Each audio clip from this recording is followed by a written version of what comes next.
mistakes to avoid, right? So posting and hoping, very unintentional, using social media, any of these channels. If you're just blasting stuff out, hoping someone's going to reach out, I mean, I guess it could happen, but not very likely, especially if you're starting out of the gate, you don't have a big network built up yet, you don't have a big following, right?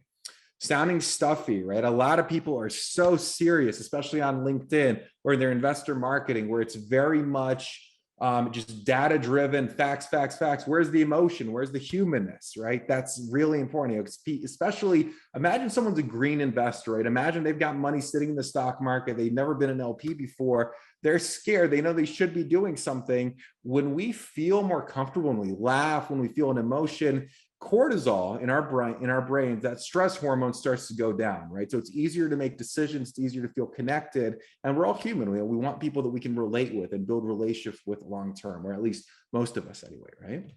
And then pitching out of the gate. We're not talking about breaking SEC law. We're not talking about pitching out of the gate, telling people how amazing your deal is. Truth is, if you don't have that relationship, people don't really care about how good your deal is, right? I know, maybe sometimes they do, but most of the time, especially if you have no prior relationship, that guard is going to be up. They don't care about how good the deal is until they trust you, right?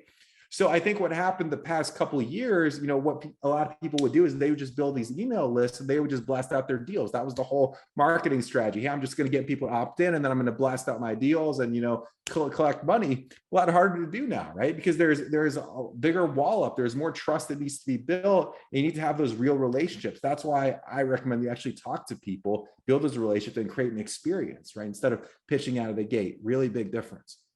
And the biggest thing is forgetting who you're talking to. We could talk about this for a while. I see a lot of investors, they start throwing out lingo about cap rates and IRRs and all that stuff, when people don't know what the hell a cap rate is or what IRR is or any of that, right? They don't even quite understand how passive income works, right? So there is an educational process. So when we want to grab someone's attention, which is the most important thing to do online, we have to understand where are they at. Do they even see themselves as an investor, or do they just see themselves as someone who's busy and who should be doing something because they're getting whacked by the stock market, right? And that's what the messaging needs to speak to, right? So there's a big disconnect, and this is what I'm passionate about, the alternative investing space.